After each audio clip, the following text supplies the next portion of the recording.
How's it going, guys? Today we're going to be upgrading our brake rotors from the Z31 to the Z32.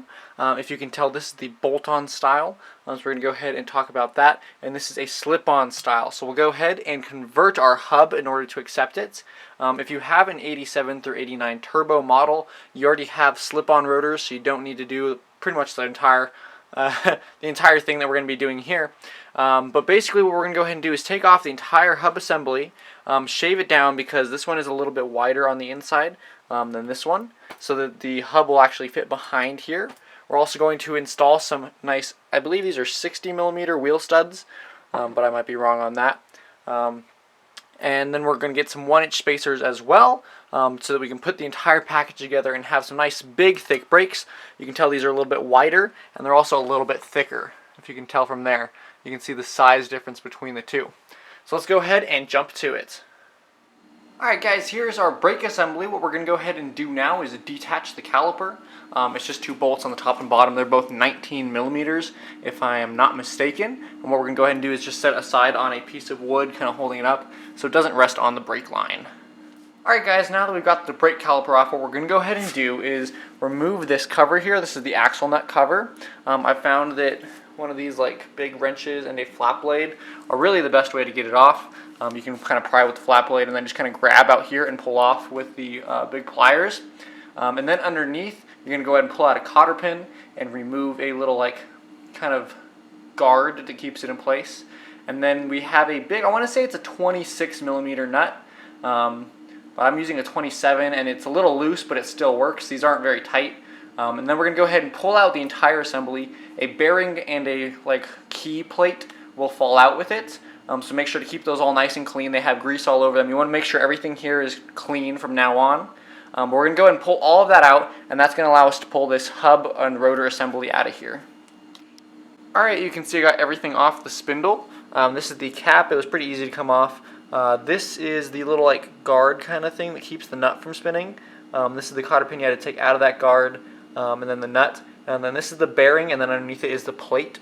Make sure to take note which direction that bearing comes out. It is kind of like concave on one side. You can see the side that's smaller goes towards the car, if that makes sense, towards the engine. That's on my 86. I don't think they changed it for other years, but definitely make sure that which orientation it comes out, and then just put it right back in the exact same way. What we're going to go ahead and do is cover this so no dust or anything gets on top of it. And now we're going to go ahead and take the rest of our assembly. This is the axle, or the hub and rotor. We're going to go and cover both of these sides because there is grease in there and we don't want to get anything in there. We're going to go and just use a rubber band or maybe a zip tie, and then just one of these blue paper towels to cover it up. And we'll go ahead and take it into the machine shop now. Alright, here we are in the machine shop. You can see I've got the whole assembly in our bench vise right here. And what we're going to go ahead and do is remove the rotor now. So if you can see up in here, you might be able to tell it's a little dark.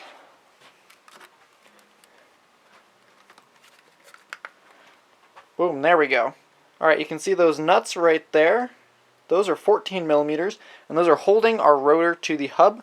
We're going to go and remove those. I believe there's only 5. Alright, once you get those bolts out with a little encouragement from a hammer and maybe a flat blade, you can go ahead and get the rotor to come off of it. Now what we're going to go and do, you can say I flipped it over. We're going to go ahead and use our sledgehammer one more time for some encouraging to get these studs out. We're just going to go ahead and keep whacking them on the head until they fall out. Make sure you're not whacking into your block right there. You can see it won't come out. But this one right here is free, and so we'll go ahead and just take this and rotate it and get all 5 of these old studs out. Alright, so you can see right here we have our new rotor, and we've gone ahead and put our new studless hub back into it. And if you look really closely on the sides, you can see there's spots where it clears and spots where it doesn't. Namely where all the old studs were. You can see it kind of sticks out and it overlaps. But where the bolts were, it doesn't. So what we're going to go ahead and do now is we're going to go ahead and cut chunks off of this. Now I do want to say right here, if you want to get this 100% perfect, take it to an actual machinist and have them turn it down with a lathe. You can just give them the inside diameter of this, or just physically give them the new rotor, and they'll turn it down so that the new one fits inside the old. The reason you would do that is because you want it to be perfectly balanced, because it is a rotating mass. So if it is not balanced correctly, you can get vibrations and it's going to wear out your bearings. So I really do recommend you doing it. But Anyway, we're going to go ahead and do it the old-fashioned style with a big saw, and we're going to go ahead and cut the pieces off. I'll go ahead and kind of mark where I want to, and then we're going to take, I'll show you what we're using. We're using this kind of metal cutting blade on one of these saws. I did go through about 2 batteries, well, about 1.5 batteries last time I did this, so make sure you have them available. Sorry, I went through about 2 batteries for one side, so it took me about 1.5 batteries to go all 5 spokes. So if you're going to be doing this on both sides, you're going to need realistically 4, but if you have enough time in between, you can charge 2 batteries in that time. So let's go ahead. I'm going to go ahead and put it back in the vise now, and we're going to kind of mark it up and get this cutting. Alright, as you can see, I went ahead and just made a very small kind of mark where I'm going to go ahead and cut. One other thing to note is it's going to be very hot when it does fall, so underneath here I have a bucket of water, because if not, it's going to burn a hole into your carpet or flooring wherever you're at. That's totally not from me, it's from somebody else, but just in case, get a bucket of water so that when this falls off, it'll go right into it and you'll have a better day. Now I'm going to go ahead and chop all 5 of these off, and then we can continue on. Alright, as you can see, I've got all 5 corners trimmed up now. What we're going to go ahead and do is drop it into this now. We can actually raise this up a little bit if we need, because it does interfere a little bit with the paper towel we have on it. But the point is we're going to go ahead and set it in here, see if it'll actually fit down into it. If it does, perfect, we're good. If it doesn't, and it probably won't, we probably didn't get everything perfect, what we're going to go ahead and do is take the hub and put it on a wheel grinder like this and just kind of smooth out any of the corners that aren't quite shaped down enough, just so we get a nice good fit in here. We don't want it scraping on the walls. Just a nice loose fit is completely fine. But again, you want to kind of make sure that you don't take too much off of one side and then leave too much on the other, so that you have that off balance. But let's go ahead and trim it up if we need. Alright, I got the corners all smoothed out and it fits really well. Now what we're going to go ahead and do, and this is probably the most difficult or time consuming part, so definitely plan accordingly, is we're going to be installing our extended wheel studs. So you can see here we have our extended wheel studs.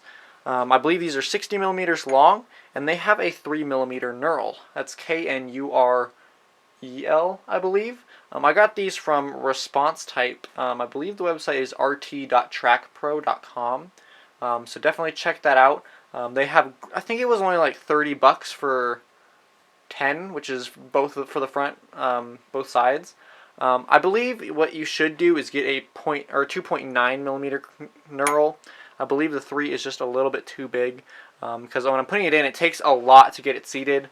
So it's going to be nice and stuck in there, but I believe it's just a little bit too big for these hubs. And again, I have the 86. If you have a different year, they might have changed it. So try to do some research before you start that. I believe Track Pro said the Z31 uses the 3, which is why I went with it. So if you want to struggle a little bit more getting it in, definitely just choose the 3 like they recommend. But I believe you could get away with 2.9. But anyway, what we're going to go ahead and do, you can see I've got a big nut here, and this actually fits over, it doesn't interfere at all with this. And then I'm going to go grab a lug nut, and what we're going to go ahead and do is put this underneath, stick it up through here. We're going to put this nut on top, just like that, there you go. And then we're going to put the lug nut on and use an impact to pull the stud up into it. The reason we have this nut here is so it doesn't touch is the most important part, and also to keep the lug nut from pushing into our hub. We want it just to spin freely while it pulls this up. So I'm going to go ahead and grab a lug nut and we'll go ahead and start. Alright, you can see the way I've got this set up. I went ahead and added another washer on the bottom just because, just kind of make it a little smoother. I'm going to go ahead and take my impact wrench, and I believe these are 5/16.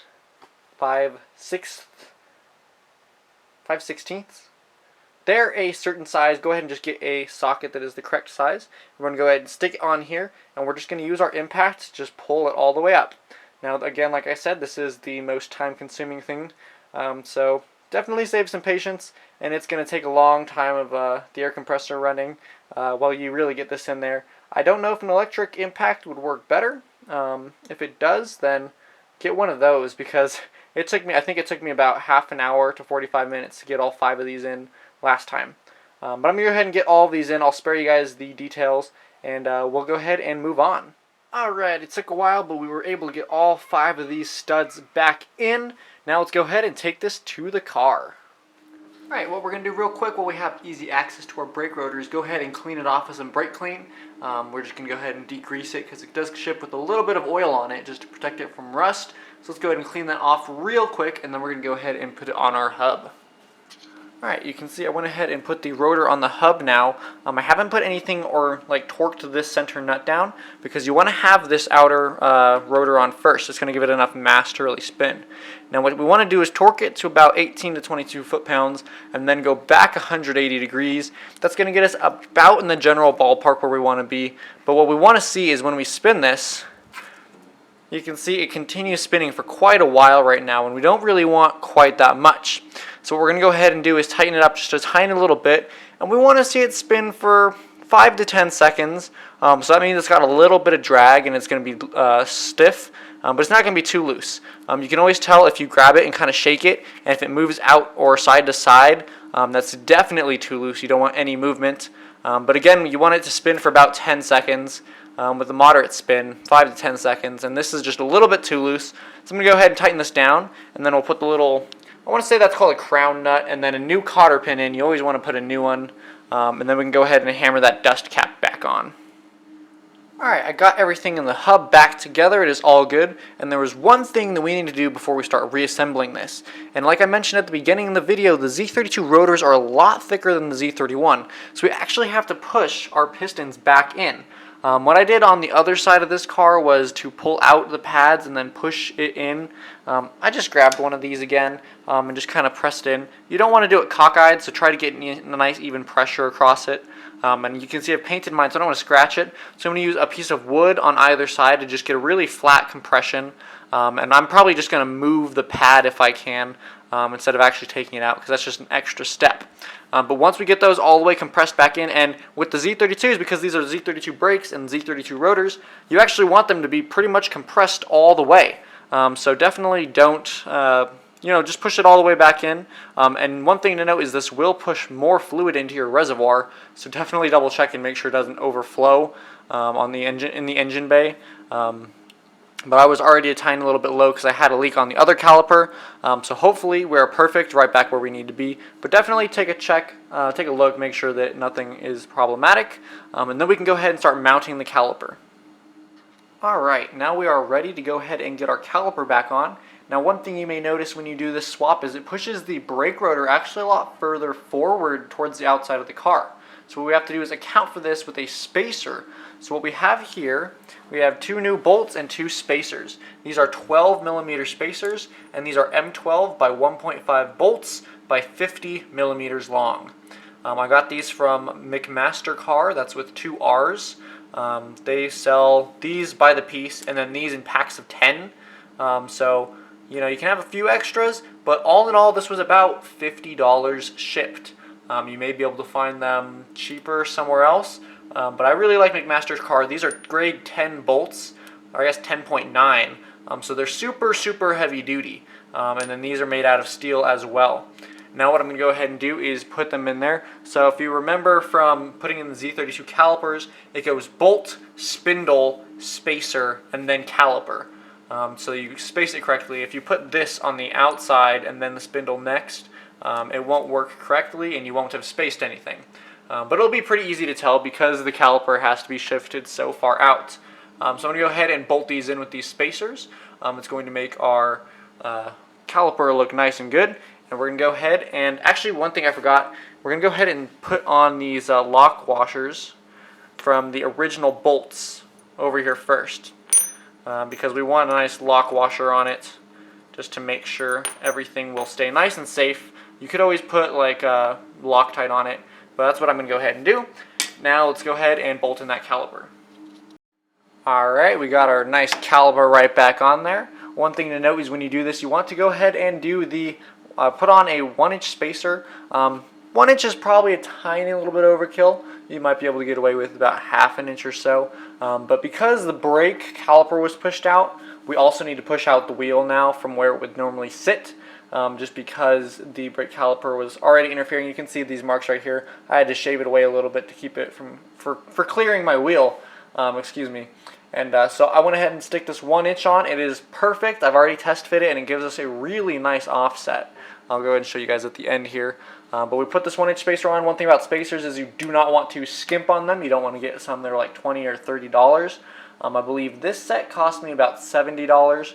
These are forged spacers. You want to make sure you get one that is, those are the specs, but it has a hub-centric ring right here. That's what you want. This car is hub-centric.